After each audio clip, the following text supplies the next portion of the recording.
तो हमने से दोस्तों स्थितियों का युद्ध व गतिशील युद्ध, तो वार ऑफ पोजीशन और वार ऑफ मैन्यूवर। तो इसका तात्पर्य है कि क्रांति दो प्रकार से होती है। पहला वैचारिक क्रांति, दूसरा प्रत्यक्ष क्रांति। वैचारिक क्रांति कब होगी?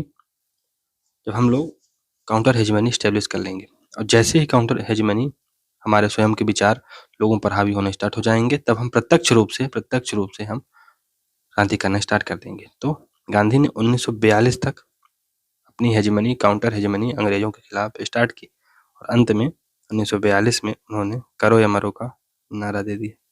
करो या मरो का नारा दे दिया। कहते हैं गांधी जी कायर थे। गांधी जी कायर नहीं थे। गांधी जी को पता था अगर हिंसा को हमने अलाउ कर दिया तो सबसे पहले तो अंग्रेजों के पास इतने सोफिस्टिकेटेड हथियार हैं कि हम हिंसा से जीत ही नहीं पाएंगे।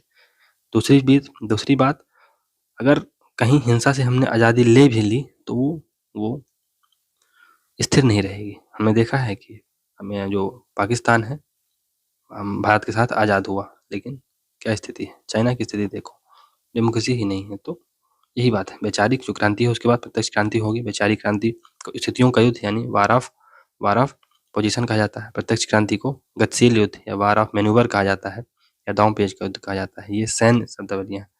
तो गतिशील या दांव पेच का युद्ध, वार ऑफ मैन्यूवर, इसमें दो वर्ग आमने सामने सीधा लड़ते हैं। नागरिक समाज की बजाय राजनीतिक संरचनाएं, फॉर एग्जाम्पल सेना, पुलिस आदि, इसमें केंद्रीय भूमिका में रहती हैं। तो इसमें सीधे सीधे लड़ाई होती है। एक बार आपने काउंटर हेजेमनी स्टेब्लिश कर ली, अब आप 1942 का क्विट इंडिया मूवमेंट लॉन्च कर दीजिए, और अब सेना, जो उसकी सेना होगी, अंग्रेजों की सेना और भारत की सेना आपस में लड़ेंगे। सुभाष चंद्र बोस यही, ये सबसे पहले वार ऑफ मैन्यूवर ही इन्होंने डायरेक्ट लॉन्च कर दिया। सामंती, कृषि प्रधान, अशिक्षित एवं औद्योगिक रूप से पिछड़े देशों में यह क्रांति संभव है, जैसा कि चीन में हुआ, रूस में हुआ। तो उसकी बोल्शेविक क्रांति गतिशील युद्ध का उदाहरण है। ग्रामसी इसे आर्थिक शक्तियों का संकल्प, शक्ति की जीत कहता है। यह सक्रिय क्रांति है, एक्टिव रिवोल्यूशन। स्थितियों का यानी वार ऑफ पोजीशन, यानी स्थितियों का युद्ध, यह एक वैचारिक व सांस्कृतिक युद्ध है जिसमें सर्वहारा के जैविक बुद्धिजीवी नागरिक समाज की संस्थाओं के माध्यम से साम्यवादी मूल्यों के प्रति जन सहमति का निर्माण करते हैं। पश्चिम के विकसित औद्योगिक पूंजीवादी देशों में पहले वार ऑफ पोजीशन लड़ना होगा, फिर वार ऑफ मैन्यूवर होगा, यानी दोहरी रणनीति अपनानी होगी। सरल शब्दों में, उन्नत पूंजीवादी देशों में साम्यवादियों को पहले परिवार, स्कूल, विश्वविद्यालयों, धार्मिक एवं सांस्कृतिक संस्थाओं में घुसकर आम जन में वैचारिक परिवर्तन करने होंगे, आइडिएशनल परिवर्तन लाना होगा। इसे ही ग्रामसी निष्क्रिय क्रांति यानी पैसिव रिवोल्यूशन कहता है, जिसमें सीधा हमला नहीं किया जाता है, बल्कि सीजरवाद की तरह जनता के मस्तिष्क व हृदय पर नियंत्रण का निरंतर प्रयास किया जाता है। तो लोगों के मस्तिष्क पर, लोगों के हृदय पर आप लोगों के दिलों को जीतो। गांधी जी लोगों के दिलों को जीत रहे थे। कार्ल मार्क्स के आर्थिक निर्धारणवाद यानी इकोनॉमिक डिटरमिनिज्म की आलोचना करते हुए ग्रामसी कहता है कि पश्चिम के उन्नत पूंजीवाद में सिर्फ आर्थिक शोषण का नारा लगाकर, मात्र अर्थ साथ समझाकर ही क्रांति नहीं करवाई जा सकती, क्योंकि हेजेमनी के कारण मजदूर वर्ग पूंजीवादी व्यवस्था को स्वाभाविक एवं अच्छा मानते हैं। अतः मार्क्सवादियों को अर्थशास्त्र के मोहजाल से निकलकर संस्कृति, साहित्य, दर्शन, धर्म, शिक्षा, परिवार, मीडिया आदि सभी क्षेत्रों में पूंजीवाद को पछाड़ना होगा। फिर ये ऐतिहासिक हिस्टोरिकल ब्लॉक है, ऐतिहासिक गुट, उसका क्या कॉन्सेप्ट है उसको देख लेते हैं। तो यह संकल्पना ग्रामसी ने फ्रेंच समाजवादी जॉर्ज सोरेल से ली है। ऐतिहासिक ब्लॉक का तात्पर्य है जातीय, राजनीतिक व आर्थिक गठबंधन। यह अवधारणा आधार और संरचनाओं को आपस में जोड़ती है। समाज में हेजमनी के लिए आर्थिक शक्तियों और राजनीतिक शक्तियों में सामंजस्य होना चाहिए तथा आम सहमति के निर्माण के लिए दूसरे सामाजिक वर्गों या राजनीतिक दलों से गठबंधन स्थापित किया जाए। तो हिस्टोरिकल ब्लॉक बनाया जाएगा। ट्रेडिशनल जो इंटेलेक्चुअल्स हैं उनको अपने साथ लिया जाएगा, प्लस ऑर्गेनिक इंटेलेक्चुअल्स हैं उनको अपने साथ में लिया जाएगा। अर्थात पूंजीवाद के खिलाफ आर्थिक, सामाजिक, राजनीतिक और वैचारिक शक्तियों में एकता होनी चाहिए। तो हमारी आर्थिक शक्तियां भी, हम नया सिस्टम लाएंगे अर्थव्यवस्था के क्षेत्र में। हमारी जो सामाजिक जो व्यवस्था है, हम धर्म को खत्म करेंगे, हम किसी अन्य सामाजिक व्यवस्था की ओर जाएंगे, और राजनीतिक यानी हम स्टेट को खत्म कर देंगे, हम क्लास को खत्म कर देंगे, और वैचारिक शक्तियों में यानी हम जो पूंजीवादी व्यवस्था की जो अच्छी चीजें हैं और बुरी चीजों को जो छुपाया जाता है उसको सामने लाएंगे। साधारण शब्दों में समाज पर वर्चस्व की स्थापना के लिए आर्थिक तत्वों व नागरिक समाज तथा राजनीतिक समाज की संरचनाओं का आपसी गठबंधन। तो आर्थिक तत्वों को आर्थिक तत्वों को आर्थिक तत्वों को साथ मिलाया जाएगा, प्लस प्लस आप नागरिक समाज को भी साथ मिलाएंगे। नागरिक समाज जिसमें धर्म आएगा, जिसमें परिवार आएगा, जिसमें शिक्षा आएगी, इसको भी आप साथ मिलाएंगे, इसको भी आप साथ मिलाएंगे। प्लस प्लस प्लस आप अंतिम में राजनीतिक समाज को भी साथ मिलाएंगे, यानी कि आप सरकार को राज्य को न्यायालय, पुलिस, इसको भी आप साथ लाएंगे। तो ये तीनों मिलाकर हिस्टोरिकल ब्लॉक क्रिएट करेंगी और ये फिर वर्सेस ये आपकी, और फिर पूंजीवाद के खिलाफ ये लड़ेंगी, तो जीत तो पक्की ही होगी। फैक्ट्री काउंसिल्स ये क्या है? इसका संबंध उद्योगों का मजदूर द्वारा प्रबंधन से है। इसका संबंध उद्योगों का मजदूरों द्वारा प्रबंधन से है, या फ्रांसीसी समाजवादी जॉर्ज सोरेल के सिंडिकलिज्म के समतुल्य। अब राज्य की सापेक्ष स्वायत्तता, रिलेटिव ऑटोनॉमी ऑफ स्टेट। तो कार्ल मार्क्स राज्य को स्वायत्त नहीं मानता, बल्कि राजनीतिक शक्ति को आर्थिक शक्ति के अधीन मानता है। लेकिन अपनी पुस्तक दी 18th ब्रूमेयर ऑफ लुई बोनापार्ट 1852 में एक बिल्कुल अलग ही बात कहता है कि राज्य तुलनात्मक रूप से स्वायत्त होता है तथा राज्य समाज पर अपनी इच्छा थोपने में समर्थ हो जाता है। बल्कि बाकी अपनी सभी पुस्तकों में मार्क्स राज्य को असंरचना मानता है, यानी ये सुपर स्ट्रक्चर का पार्ट है और इसका अपना अस्तित्व नहीं होता है, जो आधार आर्थिक प्रणाली पर निर्भर करता है, स्वायत्त नहीं होता है। मार्क्स के अनुसार राज्य पूंजीपति वर्ग की कार्य समिति है, यानी राज्य है ये एग्जीक्यूटिव कमेटी ऑफ बुर्जुआ है। State is executive committee of bourgeois. लेकिन जो राज्य की सापेक्षता का सिद्धांत ये देता है 18th ब्रूमेयर ऑफ लुई बोनापार्ट में। मार्क्स के विपरीत ग्राम्सी राज्य की सापेक्ष स्वायत्तता को स्वीकार कर नव मार्क्सवाद का अग्रणी बन जाता है। राज्य नागरिक समाज व राजनीतिक समाज के माध्यम से आर्थिक प्रणाली यानी आधार को भी प्रभावित कर सकता है। राज्य आधार को भी प्रभावित कर सकता है। हमने देखा है कि राज्य की जो नीतियां हैं अर्थव्यवस्था को सीधे सीधे कंट्रोल करती हैं। हमने देखा आज की सरकार अर्थव्यवस्था को सीधे सीधे कंट्रोल कर रही है। ये राज्य का ही फैसला है कि पेट्रोल और जो डीजल है उस पे सब्सिडी हटा दी जाएगी। ये राज्य के ही फैसले हैं, राज्य ही बहुत सारे फैसले लेता है। किस कानून राज्य ला रहा है, तो ये आर्थिक प्रणाली को राज्य बहुत ज़्यादा प्रभावित कर रहा है। एमएसपी वगैरह ये सब राज्य ही, तो राज्य भी राजनीतिक समाज के माध्यम से राज्य नागरिक समाज यानी शिक्षा संस्थान, धर्म, परिवार, इनके माध्यम से, और राजनीतिक समाज राज्य सरकार, पुलिस, इसके माध्यम से आर्थिक प्रणाली को प्रभावित कर सकता है। मार्क्स के अनुसार आधार संरचना को बनाता संवारता है, जबकि ग्राम्सी के अनुसार संरचना भी आधार पर अपना छाप छोड़ती है। संरचनावादी मार्क्सवादी विचारक लुई अल्थुजर फ्रांस के हैं। ये अपनी पुस्तक फॉर मार्क्स में राज्य की स्वायत्तता को स्वीकार करते हैं। वह भी संरचना को दो भाग बताते हैं। संरचना के पहला दमनात्मक राज्य उपकरण यानी repressive state apparatus. For example, तो रिप्रेसिव यानी कि जो दमनात्मक राज्य उपकरण है वो कौन से हैं? पुलिस है, सेना है, न्यायालय। और एक वैचारिक राज्य उपकरण यानी आइडियोलॉजिकल स्टेट अपरेटस, ये है परिवार, स्कूल, चर्च और मीडिया। ये एक स्ट्रक्चरलिस्ट थिंकर है और फ्रांस के हैं। संरचनावादी मार्क्सवादी निकोस पोलांजा, ये वर्तमान समय में, ये भी फ्रांस के हैं। वर्तमान समय में अपनी पुस्तक जो लिखते हैं ये political power and social class 1973 में बुक आती है। हालांकि बाद में इन्होंने आत्महत्या कर ली थी। में इन्होंने राज्य की सापेक्ष स्वायत्तता का पक्ष लिया है और कहा है कि राज्य पूंजीपति वर्ग से स्वायत्त है। हालांकि इन्होंने बाद में ये भी कहा है कि जब संकट काल आएगा तो राज्य पूंजीपतियों का ही साथ देगा। और वो हमने 2007 के जो फाइनेंशियल क्राइसिस देखा था, अमेरिका में हुआ था, उसमें राज्य ने जो पूंजीपति थे उनको बेल आउट करने का काम किया। ये बात भी है, लेकिन रिलेटिवली राज्य ऑटोनॉमस रहता है।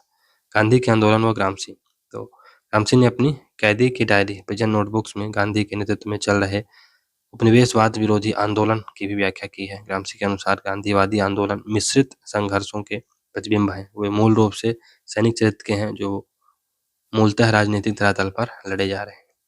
गांधी की प्रशंसा में वे लिखते हैं कि गांधी का निष्क्रिय प्रतिरोध यानी पैसिव रेजिस्टेंस, असहयोग, बायकॉट आदि स्थितियों का युद्ध है, वार ऑफ पोजीशन है, जो कुछ मौकों पर गतिशील युद्ध, वार ऑफ मैन्यूवर, हड़ताल आदि बन जाता है, और गुप्त युद्ध के लिए हथियार इकट्ठे करने का काम भी चलता रहता है। तो ये बात है, गांधी जी पहले वार ऑफ पोजीशन लड़ रहे हैं। अंग्रेजों की जो 200 साल की जो उनकी मानसिक गुलामी है, इनके माध्यम से हमें तर्क बना दिया गया है, हमें अंग्रेजी श्रेष्ठता बताई गई है, पहले उसको नकारा जा रहा है। एक काउंटर हेजेमनी तैयार की जा रही है कि हमारी संस्कृति, हम कैसे आगे, पहले कैसे थे, अब कैसे हो गए हैं, और हमारा स्वयं का अस्तित्व है। और फिर कहीं-कहीं पर ये वार ऑफ मैन्यूवर भी लड़ते हैं। फॉर एग्जाम्पल हड़ताल हो गई, भूख हड़ताल पे गांधी जी बैठ गए, और इसके साथ-साथ वो उनके दिमाग में है कि 1942 में जब स्थितियाँ डेवलप होंगी तो हमें फुल आउट वार कर देना है। तो ये बात भी है। बुद्धि का निराशावाद, इच्छा शक्ति का आशावाद, ये क्या है?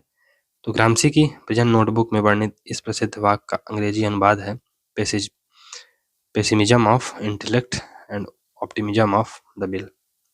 बुद्धि का निराशावाद का अर्थ है बुद्धिमान या वैज्ञानिक होना, दुनिया को वैसा ही देखना जैसा वह वास्तव में है, ना कि इसमें परिवर्तन और सुधार की सोचना। इस प्रकार बुद्धि का निराशावाद का अर्थ हुआ यथास्थितिवादी यानी स्टेटस को। तो बुद्धि का निराशावाद मतलब आप यथास्थितिवादी हैं, स्टेटस कोइस्ट है, स्टेटस कोइस्ट है। अगर पूंजीवादी व्यवस्था है तो आप उसी को अच्छा मान रहे हैं, उसी चश्मे से चीजों को देख रहे हैं। अगर टोटलिटेरियनिज्म है तो आप हिटलर को ही सही मान रहे हैं। यही है बुद्धि का निराशावाद।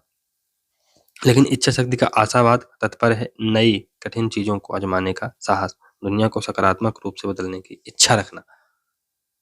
तो आप नई चीजें ला रहे हैं, कठिन चीजों को अपनाने का साहस दिखा रहे हैं, आप तर्क कर रहे हैं, आप नई नई चीजों के बारे में समझने का प्रयास कर रहे हैं, आपको समझ में आ रहा है कि ये हिटलर है, ये गलत है, तो आप दूसरी व्यवस्था लाने का प्रयास कर रहे हैं। यह वाक्य तत्कालीन इटली की राजनीतिक दुर्दशा को प्रकट करता है, जहां मुसोलिनी की फासिस्ट निरंकुशता को अधिकांश ने स्वीकार कर लिया और निराशा के कारण बदलावों के प्रति नाउम्मीद हो गए। पर ग्रामसी कम्युनिस्ट पार्टी के कार्यकर्ताओं से आह्वान करते हैं कि वे अपनी इच्छा शक्ति को बनाए रखें, क्योंकि इच्छा शक्ति से कोई भी बदलाव संभव है। उन्होंने देखा भी था कि जो ग्रामसी था ये स्वयं कुबड़ा था, इसके हमेशा दर्द, शरीर में हमेशा दर्द रहता था और इसको कितनी यातनाएं भी दी गई, लेकिन इच्छा शक्ति कितनी मजबूत थी, आज भी हम उसको याद करते हैं। मार्क्स की घोषणा के विपरीत रूसी क्रांति है संकल्प शक्ति की जीत का उदाहरण है। ग्रामसी द्वारा फांसीवाद का विश्लेषण।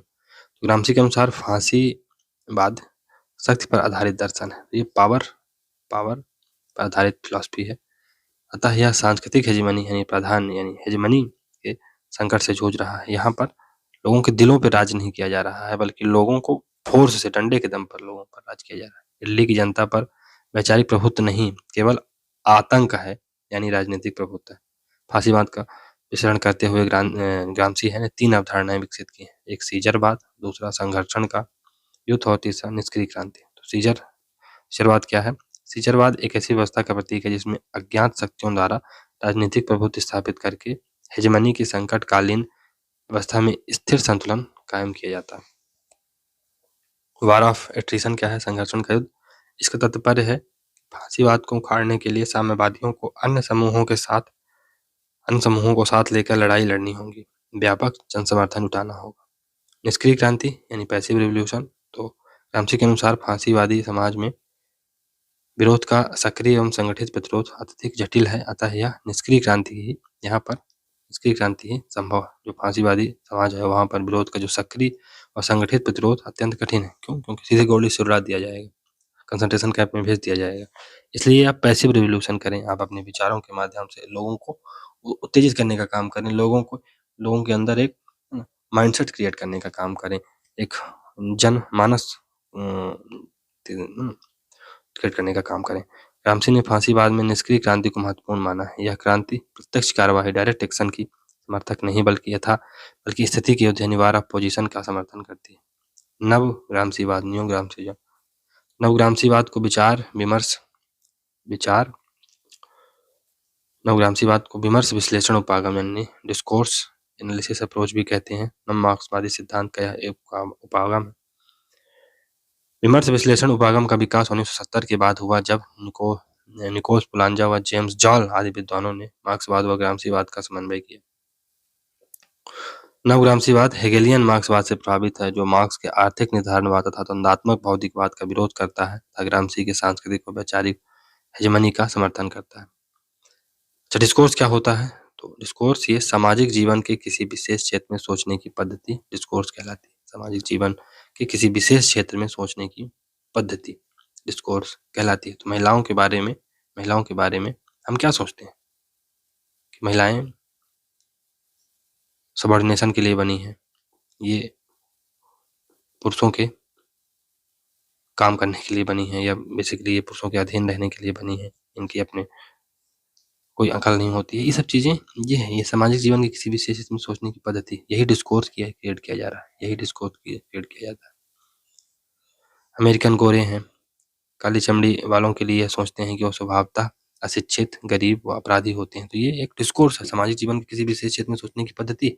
इस तरह की नस्लवादी सोच जो एक खास समाज यानी गोरे समाज की है, विमर्श कहलाता है। इस प्रकार अमेरिकन समाज में रंग भेद का विमर्श है, जैसे ही भारतीय समाज में भ्रष्टाचार एक विमर्श है।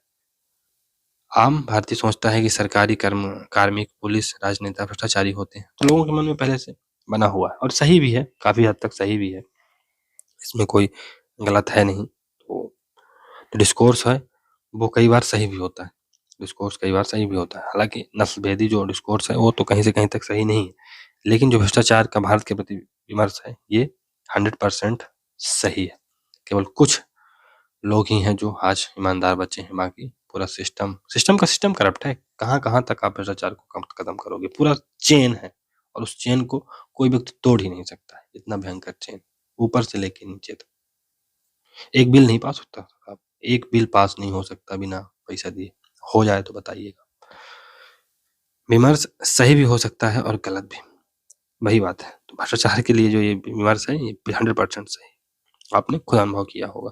1970 के बाद ग्रामसी के मार्क्सवादी विचारों को इसी तरह 1970 के बाद ग्रामसी के मार्क्सवादी विचारों को इसी सही गलत की कसौटी पर कसा गया। ग्रामसी के बीच विमर्श का विश्लेषण किया गया। इस विमर्श का विश्लेषण इस प्रकार है। पहला, प्रजातांत्रिक व्यवस्था समाजवादी व्यवस्था के निर्माण में सहायक हो सकती है। प्रजातांत्रिक व्यवस्था समाजवादी समाज के निर्माण में सहायक हो सकती है। तो मार्क्स प्रजातंत्र को पूंजीवाद का जनक मानता है, जबकि ग्रामसी ने इसके विपरीत प्रजातंत्र को समाजवाद की स्थापना में सहायक माना है। तो मार्क्स है वो क्या कहता है कि डेमोक्रेसी आई इसीलिए पूंजीवाद आया, इसीलिए पूंजीवाद आया। जबकि ग्रामसी क्या कहता है कि प्रजातंत्र के माध्यम से हम समाजवाद भी ला सकते हैं। हमारी पार्टी होगी, हमारे वर्कर्स की अगर पार्टी होगी तो प्रजातंत्र आ जाएगा, उसमें कौन सी बड़ी बात है। नव ग्रामसीवादी भी इसे स्वीकार करते हैं। फिर ग्रामसी का विश्लेषण जटिल पूंजीवादी समाजों को समझने में सहायक है, जबकि रूढ़िवादी मार्क्सवाद ऐसे समाजों का विश्लेषण में असफल रहा। तो रूढ़िवादी जो ऑर्थोडॉक्स मार्क्सिज्म है, क्या कहता है ब्रिटेन में क्रांति होगी, रूस में क्रांति नहीं होगी। लेकिन ब्रिटेन में क्रांति नहीं हुई, रूस में क्रांति हो गई। तो जटिल समाजों को समझने के लिए जो ग्रामसी का विश्लेषण है वो महत्वपूर्ण है। विमर्श विश्लेषणवादी यानी नव ग्रामसीवादी व विचारक आर्थिक तत्वों के साथ साथ विचारधारा, भाषा, संस्कृति जैसे गैर आर्थिक तत्वों को भी महत्वपूर्ण मानते हैं। समाज की संरचना में परिवर्तन आर्थिक कारकों से नहीं बल्कि हेजेमोनिक कारकों से भी होता है। इस प्रकार विमर्श विश्लेषण उपागम उत्तर मार्क्सवादी व ग्रामसीवादी है। यह उपागम बहुलवादी यानी प्लूरलिस्टिक है, केवल आर्थिक निर्धारणवादी नहीं है। मार्क्स से कम तथा ग्रामसी से ज्यादा प्रभावित है। राजनीतिक समाजशास्त्र में ग्रामसीवादी निकोलस पुलांजा है। फिर भाषाई विज्ञान में विमर्श विश्लेषणवादी विचारक लैक्लाउ और माउफे हैं। अंतर्राष्ट्रीय राजनीति में नवग्रामसीवादी हैं तो रॉबर्ट कॉक्स हमने देखा था। रॉबर्ट कॉक्स के बारे में हमने देखा था कि जब हम लोग इंटरनेशनल रिलेशन पढ़ेंगे तो वहाँ पर रॉबर्ट कॉक्स का संदर्भ आता है, ये नव मार्क्सवादी है। फिर स्टीफन गिल है, मार्क रूपर्ट है। रॉबर्ट कॉक्स ने ग्रामसीवाद का प्रयोग अंतर्राष्ट्रीय राजनीति अर्थशास्त्र यानी इंटरनेशनल पॉलिटिकल इकोनॉमी में किया है। स्टीफन गिल ने सीमा पारी वर्चस्व ट्रांसनेशनल हेजेमनी पर ध्यान केंद्रित किया। रॉबर्ट कॉक्स की प्रसिद्ध पुस्तक है production power and word order colon social forces in the making of history 1987। Mark Rupert ने 1995 में ग्रामसीवाद से प्रभावित हो अंतर्राष्ट्रीय राजनीतिक अर्थशास्त्र से संबंधित महत्वपूर्ण पुस्तक लिखी है, producing hegemony colon the politics of mass production and American global power. Plexus की अवधारणा तो वही है, प्लेक्सिस की अवधारणा मार्क्स में भी पढ़ी थी, ग्रामसी में पढ़ेगी।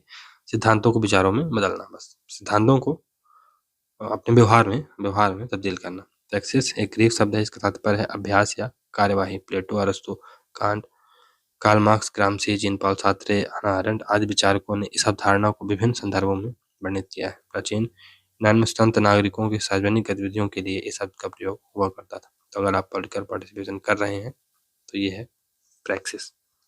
ऐसा प्राचीन यूनानी मानते थे। अरस्तु ने मानव की गतिविधियां 3 प्रकार की बताई। एक थ्योरिया यानी थिंकिंग, यानी कि सिद्धांत या लक्ष्य के बारे में सोचना।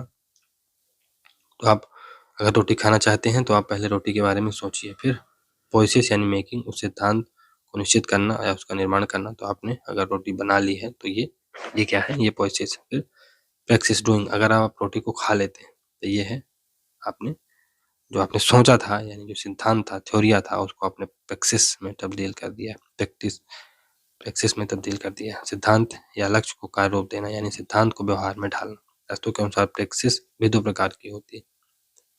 एक तो यूप्रेक्सिया यानी गुड प्रैक्टिस, अच्छी सद्गुणी गतिविधियां, और दूसरी होती है डाइप्रेक्सिया यानी बैड प्रैक्टिस, बुरी गतिविधियां, प्रैक्टिस।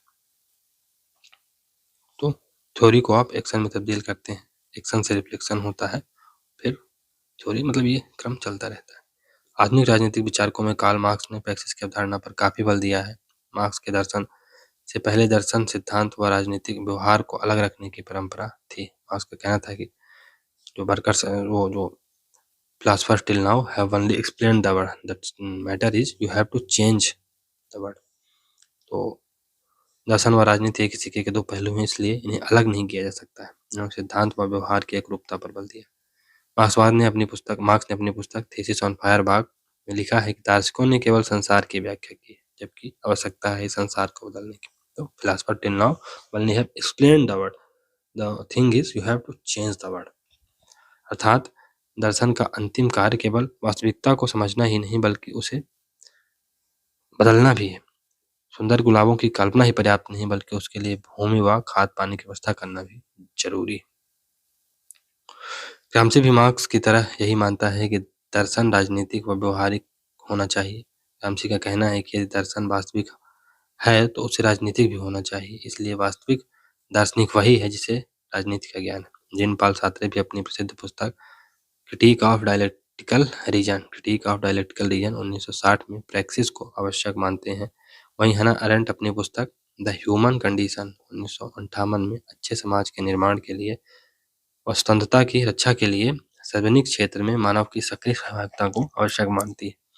वह मानवीय गतिविधियों के 3 प्रकार बताती है, लेबर, वर्क और एक्शन।